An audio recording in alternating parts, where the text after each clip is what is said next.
अयोध्या नगरी में कोरोना काल का सबसे बुरा असर स्वास्थ्य सेवाओं पर पड़ा है। ब्लड बैंक कोरोना की मार से अछूते नहीं है। हालात ये है कि मरीजों को ब्लड नहीं मिल पा रहा। ब्लड की किल्लत को देखते हुए जिला पुरुष अस्पताल के प्रमुख अधीक्षक डॉक्टर CVN त्रिपाठी ने जिले की स्वयंसेवी संस्थाओं NGO ब्लड डोनेट करने वाले लोगों से अपील की है कि वे ब्लड की किल्लत को देखते हुए ब्लड बैंक में आकर ब्लड डोनेट करें और यदि जरूरत हुई तो जिला अस्पताल प्रशासन द्वारा कैंप लगाकर भी ब्लड संकलित करने का काम किया जा सकता है। ब्लड तो यहाँ अभी मिल रहा, लेकिन उसकी शॉर्टेज होती चली जा रही है, क्योंकि ब्लड को ऐसा नहीं कि अनंत काल तक रख सकते हैं। और दूसरी बात यह है कि लोगों की जो आवश्यकताएं हैं, जैसे थैलेसीमिया के मरीज हैं, JSY के हैं, गर्भवती महिलाओं के, या कोई सीवियर एनीमिक आ गया 3 ग्राम 2 ग्राम का, तो उसको हर परिस्थिति में हमें देना है। लेकिन कोविड कालखंड के नाते, कोरोना के भय के नाते इसमें कोई कैंप नहीं चल रहा है। विगत 3-4 महीनों से ब्लड डोनेशन नहीं हो पा रहा, इसलिए एक समस्या है। तो मैं सामाजिक संस्थाओं से संपर्क में हूँ और निरंतर प्रयास कर रहा हूँ। जनता से भी कहता हूँ कि रक्तदान की जो अक्षुण्ण परंपरा इस जनपद की है, उसको बनाए रखें। रामनगरी अयोध्या में हाईवे के ओवरब्रिज पर बन रही रामायण से जुड़ी कलाकृतियों की पेंटिंग का विरोध हो रहा है। हनुमानगढ़ी के महंत रामदास व सपा नेता पूर्व राज्य मंत्री पवन पांडे ने इसे भगवान का अपमान बताया। महंत रामदास का कहना है कि कलाकृतियां तो अच्छी बन रही हैं, लेकिन स्थान उचित नहीं है। दीवारों पर पेंटिंग इतनी ऊंची बननी चाहिए ताकि लोगों के हाथ वहां तक न पहुंच सके। ओवरब्रिज पर जो भगवान राम से संबंधित कलाकृतियां बनाई जा रही हैं, उस पर कीचड़ पड़ेंगे और भगवान का अपमान होगा। सड़कों पर देवी देवताओं के चित्र बना देना, उनके फोटो बना देना, पता लगा कोई उस पर गंदगी कर देगा, राह चलते कोई पान मसाला खा के थूक देगा। तो अगर हमारे देवी देवताओं के चित्रों पर छींटा पड़ जाएगा, चहटा पड़ेगा, तो ये देवी देवताओं का अपमान है। हम इसका पुरजोर विरोध करते हैं। और मैं भारत के लोगों से कहना चाहता हूं, देवी देवता इनका एक स्थान है, मंदिर है, कृपया इनको मंदिर में ही रहने दें। इनको सड़कों पर लाकर अपनी सस्ती लोकप्रियता के लिए राजनीति न चमकाएं। क्योंकि चित्रकारी पहले से भी चली आई है, लेकिन भगवान की लीला दर्शन, उनके वनगमन के चित्र, उनके राज्याभिषेक के, बाल लीला के बन रहे हम लोगों ने भी देखा है, अच्छा लगा है।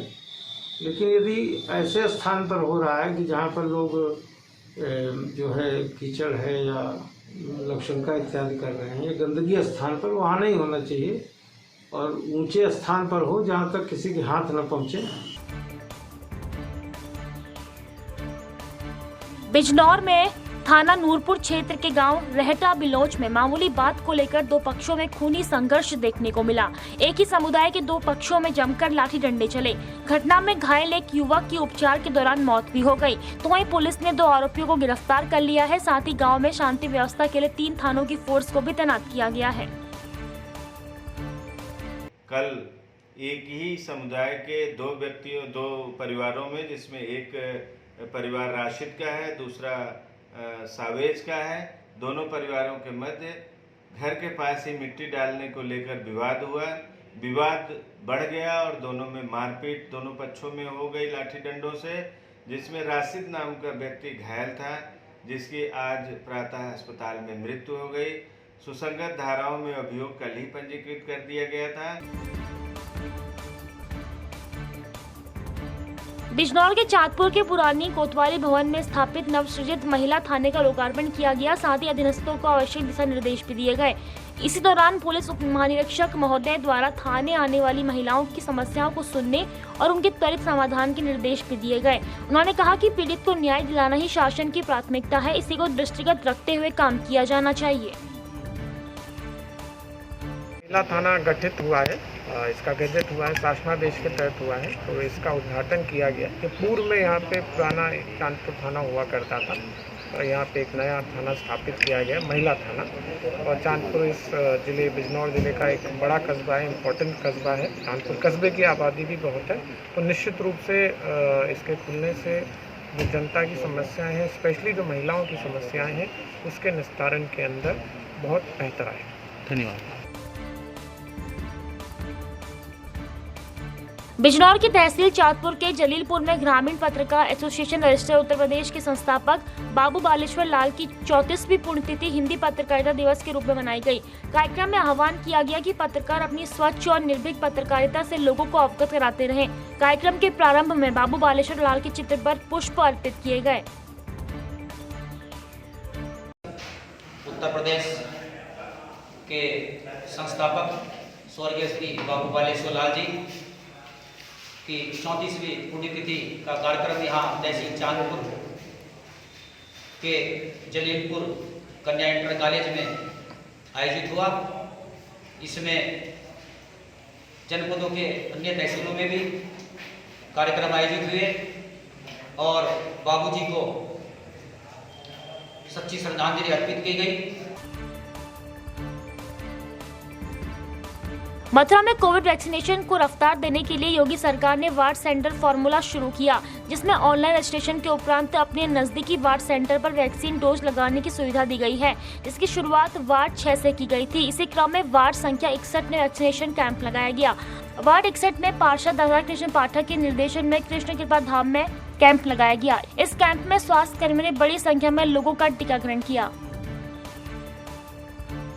वस्तुतः सर्वत्र यह अनुभव किया जाने लगा कि वैक्सीन ये एक ऐसा साधन है जिससे कोरोना की तीव्रता से बचा जा सकता है, कोरोना के दुष्प्रभाव से बचा जा सकता है। एक उत्सुकता का वातावरण बना है, जगह है और उसी के अंतर्गत हमारा मथुरा प्रशासन, मथुरा के डीएम नवनीत सहल जी जिस संकल्पित समर्पित भाव से लगे हैं, पूरा प्रशासन लगा है और चिकित्सा प्रशासन यहाँ का सक्रिय भूमिका निभा रहा है। तो यहाँ वैक्सीन नियमित रूप से निरंतर वैक्सीनेशन हो रहा है। इसी क्रम में आज श्री कृष्ण कृपा धाम में वैक्सीनेशन का ये कार्यक्रम रखा गया। आज वार्ड 67 नगर निगम मथुरा वृंदावन में जो टीकाकरण का कार्यक्रम है, जो ड्राइव लगातार चल रही है, उसे यहाँ पर आज मथुरा वृंदावन नगर निगम के अंतर्गत वार्ड 61 में शुरू किया गया है। गीता मनीषी महाराज श्री ज्ञानानंद जी महाराज के परिसर में और कर कमलों द्वारा इसका शुभारंभ किया गया और यहाँ आसपास के सभी साधु संत समाज लोगों के को आज वैक्सीनेशन यानी कि टीकाकरण कराया गया है। आप सभी लोगों के माध्यम से सभी से अपील करूँगा कि अधिक से अधिक मात्रा में वैक्सीनेशन लगाएं। मथुरा धर्म नगरी वृंदावन में शुक्रवार की दोपहर को श्री हरिदासी राधा प्रसाद सेवा ट्रस्ट के द्वारा असहाय व विधवा माताएं और साधु संतों को बढ़ती गर्मी के प्रकोप को देखते हुए पानी के 500 मटके वितरित किए गए। तो वहीं पानी के मटकों के वितरण के दौरान सरकार के द्वारा जारी की गई गाइडलाइन का भी ध्यान रखा गया। पूज्य महामंडलेश्वर स्वामी राधा प्रसाद देव जी महाराज जी की प्रेरणा से इन माताओं को आज जल पीने के लिए इस भीषण गर्मी के मौसम में जो तापमान 50 डिग्री से ऊपर पहुंच चुका है, उनकी सेवा के लिए, उन्हें पानी पीने के लिए ये आज मटका यहाँ वितरण किए गए। और पूरे वृंदावन में जहाँ जहाँ गरीब असहाय जो गुफा कंदराओं में जहाँ संत रहते हैं, अभ्यागत संत रहते हैं, उनके लिए भी ये सेवा हम लोगों ने प्रारंभ की है।